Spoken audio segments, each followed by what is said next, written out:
السلام علیکم ورحمۃ اللہ وبرکاتہ۔ وعلیکم السلام ورحمۃ اللہ وبرکاتہ۔ الحمد للہ رب العالمین وصلی اللہ علی سید الانبیاء والمرسلین وعلی جمیع الانبیاء والمرسلین وعلی الملائکۃ المقربین وعلی آلہ واصحابہ اجمعین۔ ان اللہ وملائکتہ یصلون علی النبی یا ایھا الذین آمنوا صلوا علیہ وسلموا تسلیما۔ اللہم صل وسلم وبارک علی حبیبک سیدنا محمد وعلی آلہ واصحابہ اجمعین۔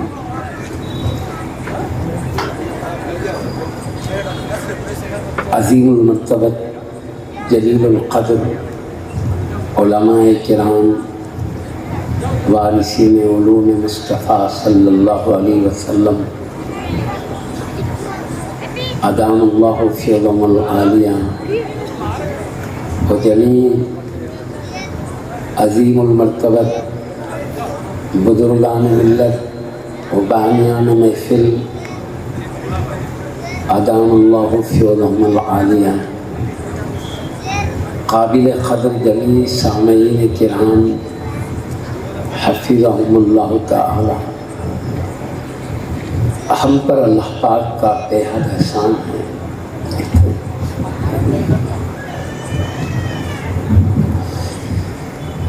اللہ پاک کا ہم پر بے حد احسان ہے کہ اس نے ہمیں اپنے سب سے عظیم حبیب حضرت سیدنا محمد الرسول اللہ صلی اللہ علیہ وسلم کے ذکر میلاد شریف کی مبارک محفل میں حاضر ہونے کا شرف عطا فرمایا ہے۔ ابھی ہم نے اپنے عظیم المرتبت جلیل القدر عالم جلیل حضرت علامہ